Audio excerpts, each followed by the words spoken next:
हे भगवान, आज तो कितना भयानक तूफान आया है। यदि इसी प्रकार बारिश होती रही तो मेरी सारी फसल नष्ट हो जाएगी। गोपाल एक बहुत ही सच्चा और ईमानदार व्यक्ति था। वह अपने बूढ़े माता पिता के साथ रहता था। पूरी रात जोर जोर से बारिश होती रहती है।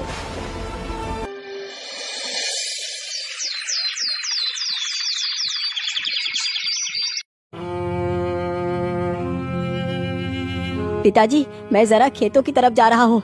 मैं अभी जल्द ही वापस आ जाऊंगा। इतना कहकर गोपाल वहाँ से निकल पड़ता है।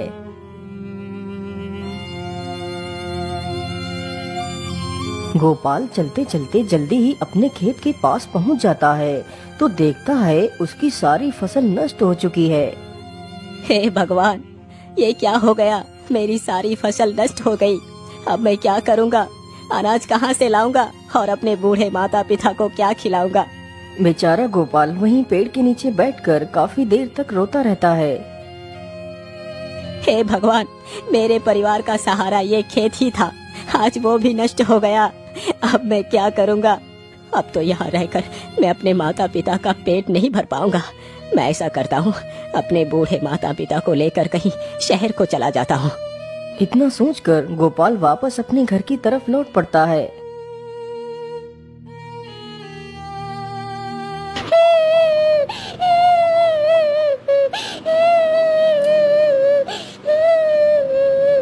अरे, ये आवाज किसकी है? मुझे तो लगता है कोई मुसीबत में है और ये आवाज तो इसी तरफ से आ रही है। चलो चलकर देखता हूँ। गोपाल जल्दी ही उसी तरफ जाता है जिस ओर से वह आवाज आ रही थी। गोपाल जैसे ही उधर को जाता है तो देखता है एक चिड़िया अपने घायल बच्चों को देख देख कर रो रही है, जो बच्चे कुछ दिन पहले ही अंडों से निकले थे। अरे चिड़िया, तुम क्यों रो रही हो और तुम्हारे इन बच्चों को क्या हो गया है? अरे भैया, मैं तुम्हें क्या बताऊं, इस तूफान ने मेरा सारा घर उजाड़ दिया। अभी कुछ दिन पहले ही मेरे बच्चों ने जन्म लिया था। उनके शरीर पर तो भी ठीक से पंख भी नहीं निकल पाए थे और आज ही उस जालिम तूफान ने मेरे बच्चों को घायल कर दिया। अरे चिड़िया, तुम दुखी मत हो, मैं तुम्हारी मदद कर देता हूँ। मैं तुम्हारे बच्चे को दवाई लगा देता हूँ तो तुम्हारे बच्चे जल्दी ही ठीक हो जाएंगे और मैं तुम्हारा घोंसला भी इस पेड़ पर रख देता हूँ। गोपाल की यह बात सुनकर चिड़िया थोड़ी सी राहत की सांस लेती है। गोपाल जल्दी से जाता है और दवाई की कुछ पत्तियां तोड़ कर लाता है और जल्दी ही उन घायल बच्चों के घाव पर लगा देता है। फिर वह जल्दी से चिड़िया का घोंसला जमीन से उठाता है और पेड़ पर रख देता है और बारी बारी से उसके दोनों बच्चों को घोंसले में बैठा देता है।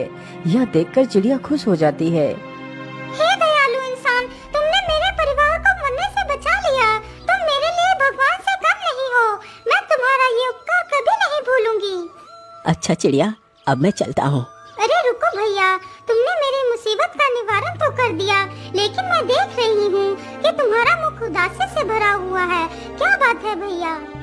अरे चिड़िया, जिस प्रकार इस जालिम तूफान ने तुम्हें कष्ट दिया है, उसी प्रकार उसने मुझे भी पीड़ा दी है। आज रात मेरे खेत की सारी फसल नष्ट हो गई है। उस फसल से ही मेरी सारी उम्मीदें थी और अब वो फसल भी नष्ट हो चुकी है। अब मैं क्या करूँगा? खाना कहाँ से लाऊंगा और अपने बूढ़े माता पिता को क्या खिलाऊंगा? मेरे पास खेती के अलावा दूसरा कोई साधन भी नहीं है। अब तुम ही बताओ चिड़िया, मैं क्या करूं? अरे भाई, आप दुखी ना हो। आपने मेरी इतनी मदद की है, इसलिए मैं आपकी मदद करना चाहती हूँ। मैं तुम्हें एक खजाने का रास्ता बताती हूँ, जिससे तुम्हारी गरीबी हमेशा के लिए खत्म हो जाएगी। लेकिन चिड़िया, वो खजाना है कहाँ? वह खजाना तुम्हें देवगिरी की पहाड़ियों में मिलेगा, लेकिन याद रखना, उस खजाने को देखकर यदि तुमने ज्यादा लालच दिखाया तो तुम्हें वह खजाना प्राप्त नहीं हो पाएगा। ठीक है चिड़िया, मैं तुम्हारी बात को याद रखूंगा। अच्छा, मैं चलता हूँ। इतना बोलकर गोपाल खजाने की तलाश में निकल पड़ता है।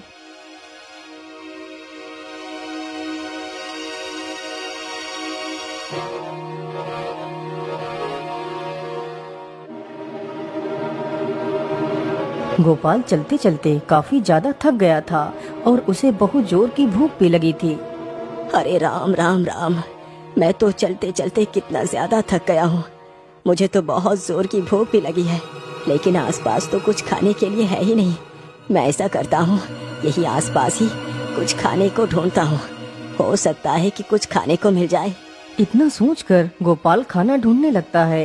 काफी देर तक इधर उधर भटकने के बाद उसे एक बड़ा सा पेड़ दिखाई देता है जिसमें ढेर सारे आम लगे हुए थे। अरे इस पेड़ में तो कितने सारे आम लगे हुए हैं, मैं जल्दी से कुछ आम तोड़ लेता हूँ। गोपाल तुरंत ही जमीन पर पड़े एक पत्थर को उठाता है और जैसे ही पत्थर को फेंकने चलता है तभी सारे आम गायब हो जाते हैं। यह देखकर गोपाल आश्चर्य में पड़ जाता है। अरे ये क्या हुआ, अचानक से वो सारे आम कहाँ गायब हो गए? पुत्र, तुम इस पेड़ के आम ऐसे नहीं खा पाओगे। अरे ये किसकी आवाज है? आसपास तो कोई भी नहीं दिखाई दे रहा। पुत्र, मैं तो तुम्हारे सामने ही खड़ा हूँ, मैं एक पेड़ हूँ। लेकिन क्यों पेड़, मैं तुम्हारे फल क्यों नहीं खा सकता? बेटा, इंसानों ने हम पेड़ों को बहुत कष्ट दिया है। हमने इंसानों के लिए क्या कुछ नहीं किया, उन्हें अपने स्वादिष्ट फल खिलाए। हम खुद धूप में तड़पते रहे, लेकिन तुम इंसानों को अपने छाया में बिठाया। लेकिन बदले में तुम इंसानों ने मेरे लिए क्या किया? तुमने सारे पेड़ काट दिए, जिसकी वजह से आज इतनी कड़कती धूप पड़ रही है और जल का स्तर भी निरंतर घटता जा रहा है, जिसकी वजह से अब हम पेड़ों को भी पर्याप्त जल नहीं मिल पा रहा। यदि ऐसे ही चलता रहा तो जल्द ही पृथ्वी का विनाश हो जाएगा। यदि इस विनाश को रोकना है तो कोई भी व्यक्ति यदि मजबूरन एक पेड़ काटता है तो उसे उसके बदले में कम से कम 2 पेड़ लगाना है, तभी हम इस पृथ्वी को सुरक्षित रख सकते हैं। लेकिन पेड़, मैं इसके लिए क्या कर सकता हूँ? पुत्र, मैं तो किसी के पास जाकर ये बात नहीं बता सकता, लेकिन ईश्वर ने तो तुम्हें पैर दिए हैं, तुम प्रत्येक व्यक्ति तक इस संदेश को पहुंचा ही सकते हो। यदि तुम ऐसा करने के लिए तैयार हो तभी मैं तुम्हें फल खिला सकता हूँ। हाँ हाँ ठीक है पेड़, मैं आपके इस संदेश को जरूर सबके पास पहुँचाऊंगा। गोपाल की यह बात सुनकर पेड़ प्रसन्न हो जाता है और जल्दी से अपने कुछ फल नीचे गिरा देता है। गोपाल तुरंत ही उन फलों को उठाता है और खाने लगता है। फलों को खाकर गोपाल आगे बढ़ता है।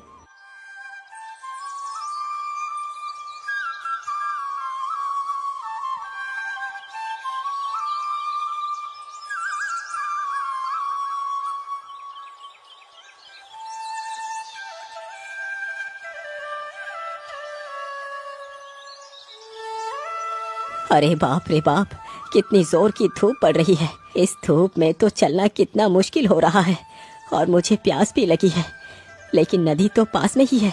चलो थोड़ा सा पानी ही पी लेता हूँ। फिर गोपाल नदी में पानी पीता है। आहा, पानी पीकर तो सारी थकान जैसे दूर हो जाती है। अरे ये क्या, पानी के भीतर ये क्या है जो इतना चमक रहा है? गोपाल तुरंत ही पानी के भीतर अपना हाथ डालता है और उस चमकती हुई वस्तु को बाहर निकालता है। अरे ये तो सोना है, लेकिन इस नदी के भीतर ये सोना आया कहाँ से? वह नदी उन्हीं देवगिरी पहाड़ियों से होकर गुजरती थी, जिसकी वजह से कभी कभी उस नदी में सोना बहकर आ जाता था। तो इसका मतलब ये नदी देवगिरी पहाड़ियों से होकर आती है। चलो मैं जल्दी से गुफा के पास चलता हूँ।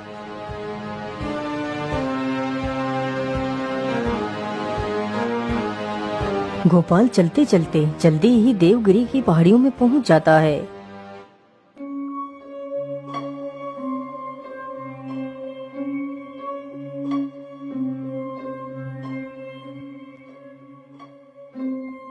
मैं इस गुफा के भीतर तो आ गया, लेकिन खजाने का तो कोई पता ही नहीं है कि वो कहाँ पर है।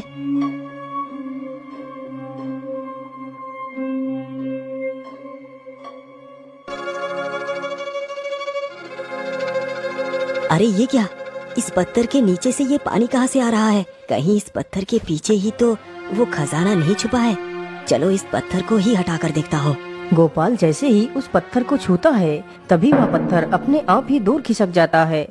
अरे ये क्या, ये पत्थर तो मेरे छूते ही दूर हो गया। गोपाल जल्दी से उस दरवाजे के अंदर चला जाता है तो देखता है गुफा के अंदर हर तरफ सोना ही सोना पड़ा हुआ था।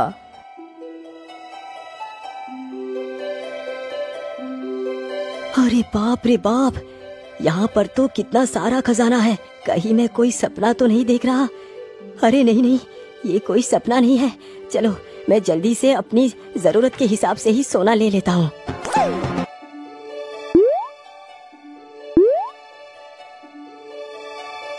गोपाल जल्दी से एक पोटली भरकर सोना ले लेता है। हाँ हाँ, इतना सोना मेरे जीवन के लिए पर्याप्त है। इतना कहकर गोपाल खजाने की पोटली को अपने सिर पर रखता है और वहाँ से निकल पड़ता है।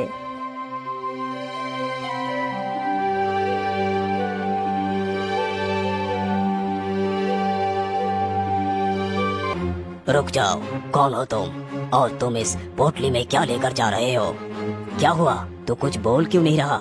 इस पोटली के भीतर क्या है? अरे सरदार, मुझे लगता है यह आदमी ऐसे नहीं बताएगा। इसकी पोटली को छीनकर हम खुद ही देख लेते हैं कि इसकी पोटली के भीतर क्या है। हाँ हाँ जालिम सिंह, तुम इसकी पोटली को छीन कर ले आओ।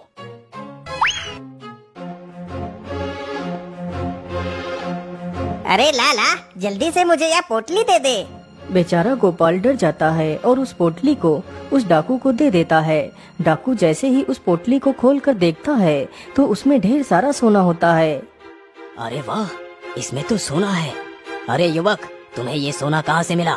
जल्दी से बताओ। भाई, ये सोना तो मुझे इसी गुफा से ही मिली है।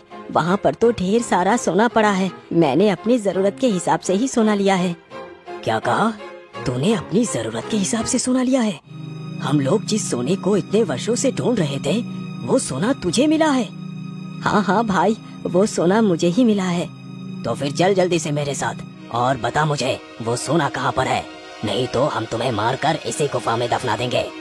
ठीक है भाई, आप मुझे कुछ मत करना, मैं आपको उसी खजाने के पास ले चलता हूँ। इतना कहकर गोपाल डाकुओं के आगे आगे चलने लगता है और जल्दी ही उस बड़े से पत्थर के पास जाकर रुक जाता है। क्या हुआ? तू यहीं पर क्यों रुक गया? यहाँ पर तो कोई भी सोना नहीं है। अरे भाई, इस पत्थर के पीछे ही तो वो खजाना छुपा हुआ है। क्या इस पत्थर के पीछे वो खजाना है? लेकिन इस पत्थर के पीछे तू गया कैसे? भैया, मैं इस पत्थर को हटाकर इसके अंदर गया था। अरे दुष्ट, तू मुझे मूर्ख बना रहा है कि तूने अकेले ही इस पत्थर को हटा दिया, जबकि हम सारे लोग मिलकर भी इस पत्थर को तिल भर भी नहीं हिला सके, और तूने इस पत्थर को अकेले ही हटा दिया। नहीं भाई, मैं झूठ नहीं बोल रहा, मैंने सचमुच इस पत्थर को हटाया था और इसके अंदर गया था। यदि ऐसी बात है तो फिर तू मेरे सामने ही इस पत्थर को हटा, जरा मैं भी तो देखूं कि तूने अकेले ही इस पत्थर को कैसे हटा दिया। ठीक है भाई, मैं अभी इस पत्थर को हटाता हूँ। इतना कहकर गोपाल जैसे ही उस पत्थर को छूता है तो वह पत्थर फिर से अपने आप ही दूर खिसक जाता है। पत्थर के दूर खिसकते ही गुफा का सारा खजाना साफ साफ दिखाई देने लगता है। खजाना देखकर तो तीनों डाकू पागल ही हो जाते हैं। वह अपने हाथ में पकड़ी हुई उस सोने की पोटली को वहीं पर छोड़ देते हैं और उस ढेर सारे खजाने की तरफ भागते हैं और गुफा के भीतर घुस जाते हैं।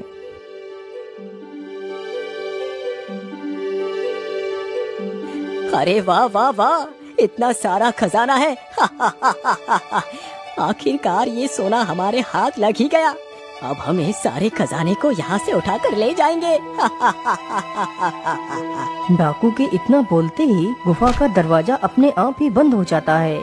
तीनों दुष्ट डाकू उसी गुफा में फंस जाते हैं। गोपाल जल्दी से उस खजाने की पोटली को उठाता है और वहाँ से भाग जाता